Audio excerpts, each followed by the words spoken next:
and I'm going the wrong way. See, I can't talk and drive. What up, No Chefs? I'm just going to drive and chit chat with you guys. I don't really know what I'm going to be doing or saying or whatever. I'm just going to take you guys with me so we can ride on out. I'm actually on the way to visit my girlfriend and her kid and chill at their house for a second before I have a podcast to do tonight, actually. I'm doing a podcast with my friend Nick, who, buckle up for safety, guys. I'm doing a podcast with my friend Nick, who lives in New Zealand, and him and his sister have this podcast that they've been doing weekly, where they watch a Christmas movie. It could be a classic, it could be a new one, it could be whatever, and they talk about it when they do these podcasts, and they catch up. She and her, so his family is originally from Florida, so they lived. I met him here, Nick here in Raleigh, and in college and all that stuff. And he moved to New Zealand a few years ago with his wife, and his family's back in Florida now. So they've been using this podcast as a way to stay close, stay together, keep in touch, share memories, and all that jazz, which I actually really appreciate. And I'm going the wrong way. See, I can't talk and drive. This might be a bad combo, guys. I'm just kidding. I got this. I'm just gonna go make a U-turn. I'm not even gonna back up. I'm gonna do what my heart's telling me to do. Sorry if my car is loud. It's sounds bigger than it is, but it's a tiny little car. All right, turned around successfully. Now I'm gonna go the right way. So let's start this over. Let's start the right way. First of all, I gotta say that today's Sunday, and all weekend I've had a pretty chill weekend. Man, Thanksgiving wore me out. Like, holidays wear you out. The older you get, the more these holidays wear you the heck out. I'm like, bruh, I can't cook for several hours and then drink and then eat and then have a little bit more to drink and then expect to be staying awake and stuff. My body was like, nah, dog, it's time for sleep. Maybe get you one more little bite of something and take your butt to bed. But I was tired, man. I was real tired. And I felt like it took me a few days to recover. It took me a few days to recover from Thanksgiving. I'm definitely about to keep it low-key on Christmas. Because not that we didn't have a big, group of people because of COVID, but we still cooked how we normally would cook because we didn't want that to change, COVID to change how we prepared Thanksgiving dinner. But we were still working our butts off. It's a lot. It's just like, dang, man. I see why people sometimes get their holidays catered. That might be too loud. I see why people might get their holidays catered because it's easy, clean up, no mess, nobody complaining about having to help clean up. Yeah, I don't know what the weather is like here, man. It's like 64 degrees outside, but then you're just hot and then you're cold, and then you're hot and then you're cold. You just don't know what to keep the air on. So I'm gonna just put it on 71 and keep it at that.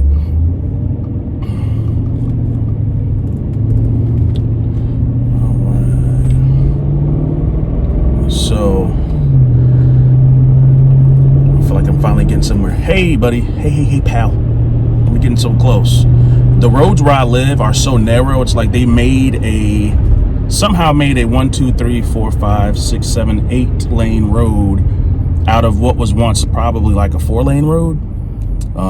So when I know you ain't hunging at me.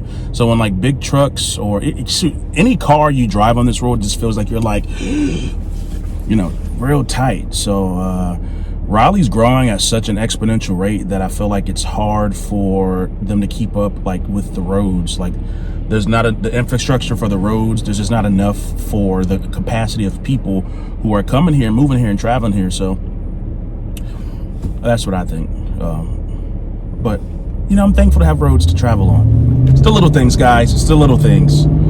So I'm kind of messed up today a little bit, and I got to be honest, because I watched the documentary Leaving Neverland about Michael Jackson and his sexual assault accusations and child molestation accusations, and That was hard to watch. I'm lowering my steering wheel. This is the smartest thing I've done all year. Now y'all can see me better. It's gonna be a different drive though. I might like it. Like I feel like I'm in a show. So I watched Leaving Neverland. I watched part 1 and part 2.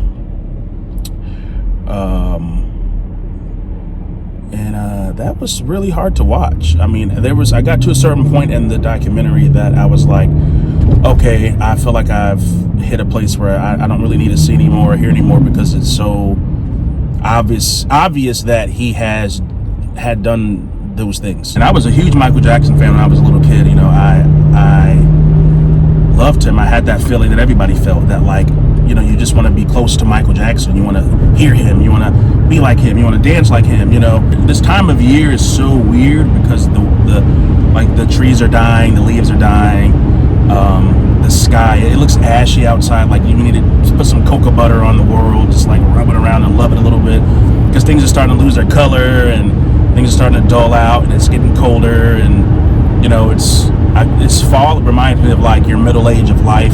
You know, fall is middle age, winter is old age, and then of course spring is your youth. You're just born. It's younger than springtime, and then summer is your fun adolescent teenage years, which is why most people love the spirit of summer, because it's young, it feels youthful, it feels kind of fast paced, and there's lots of things to do. And then fall, you kind of slow down a bit, and I call that, I said you're midlife, you know, you're middle aged, where you're slowing down a bit, enjoying it, it's cozy, feels good, you know where you want to be, what you're doing, you know, like all that kind of stuff. And then, like I said, winter, old age, you just, the bones are bare, you're still there, but the bones are bare. Yeah. And then springtime, you're just a little chickadee, the world is your oyster, everything's fresh and new and blossoming and stuff. And I feel like that's what kids do. They blossom and they spring, and they're in on the action, and they're just pollinating the world with their happiness and joy. You know how people look at you in the car, but then they turn away real fast. But it's like, bro, I knew you was looking at me. Just what's up?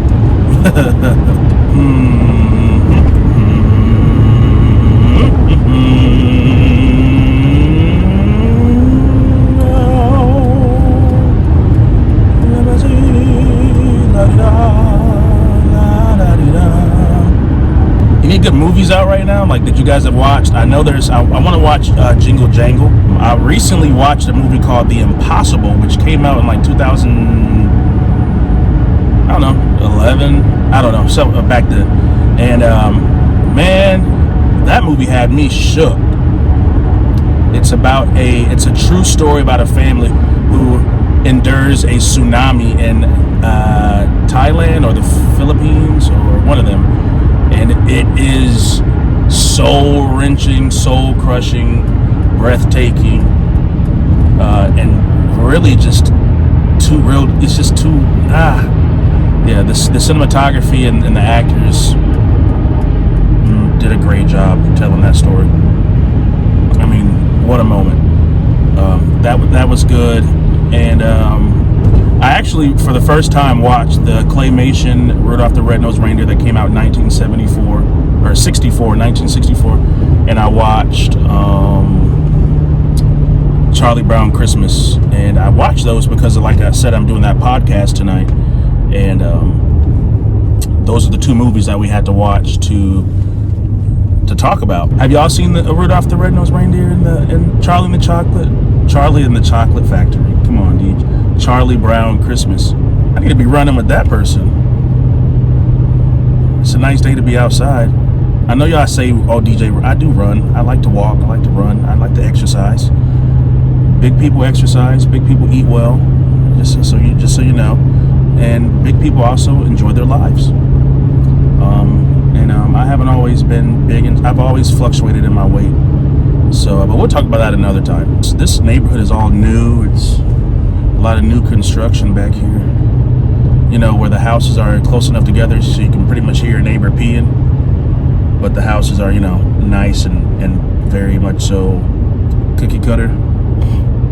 But they're still nice. I mean, I don't know if that's the kind of neighborhood for me. And then maybe it is. I don't know. Nothing can hold me down. Oh no, I got to keep on moving. Collard patch. We have collard patch. There's a lot of collard patches and sweet potato patches and cabbage patches. Do the cabbage patch. Did I forget to do the cabbage patch?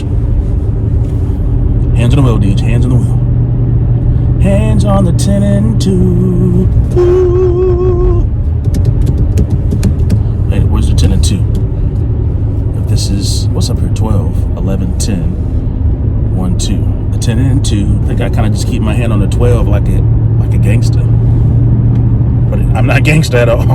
Man, some of these people go all out with their Christmas decorations. There's a manger, there's Santa Claus and the deer. All in one setting. It's like, what do you believe in? I just think it's funny. There's this house in my sister's neighborhood that every square inch of that house on the outside is covered in lights. And every time I like drive past it, I feel like I see something new. And I'm like, yo, did they just put a snowman on top of their house? Okay. Next to the other snowman that's on top of their house, next to all the reindeer and the gift boxes and they got, glistening candy canes, glossy icicles and shit, and it's a lot. I mean, it's really impressive, but also like, wow, where do you store that stuff? Like, you have to have a whole separate store, like home, to store the actual Christmas decorations. I mean, sleds and glow-up sleds and stuff. Candy sticks and stuff, glitter lights, snowballs with glitter on them. It's pretty cool though. I enjoy people who are festive, and I enjoy people who may not be as festive. This is why I don't care what you want to do, but I do enjoy the festivities because it makes, I don't know, it's like, why not make life a little bit colorful, a little bit more magical for a little bit at least. Especially this year, we could use a little bit more magic, a little bit of fun and escapism from this beautiful 2020 we're living in. 2020 can kiss my, you know what, my booty, my booty, my booty, yeah, my booty, yeah. Ha ha ha ha ha ha ha ha. What theme song is that? Is it Dinosaur? The Jurassic Park? Star Wars? I've never even seen Star Wars. Those people still have all their fall stuff out. But technically, it is still fall. Fall is not over until, oh wow, look at this truck. You can't see it, but it has American flag, a Trump flag, and some kind of military flag, but it's 3 huge flags on the back of his truck to let the world know where he stands. Thank you. Now we know. Hope you feel good about it. People are crazy. Man, that car, I could have made it. You know what I hate is when you do that and you wait, and then the person puts on their blinker at the last minute and they end up turning right before you, so you could have gone out 20 seconds before. Man, that pisses me off. Use your blinker, people. God made them on cars for that reason. And I know God didn't make cars, but God gave people brains to make cars, to give them cool features like blinkers, so that you don't waste my time or get into a car accident. You feel me? So please use your blinkers, left one, right one. Even if you have to use your arm out the window, you do that. They taught you that in driver's ed. If your blinkers don't work, put your arm up. That means you're turning right. Put your arm down. That means you're turning left. I think. Somebody correct me if I'm wrong, but I think that's what it is. All right, but I'm going to actually go ahead and get off here. I'm pulling up to Izzy's house now, so I'm going to log off here now. I want to thank y'all for watching. Hit the bell to be notified. Subscribe. And have a great day, and I hope you guys like my little car talk. If you do, let me know in the comments below. Let me know right now. All right, guys, be blessed.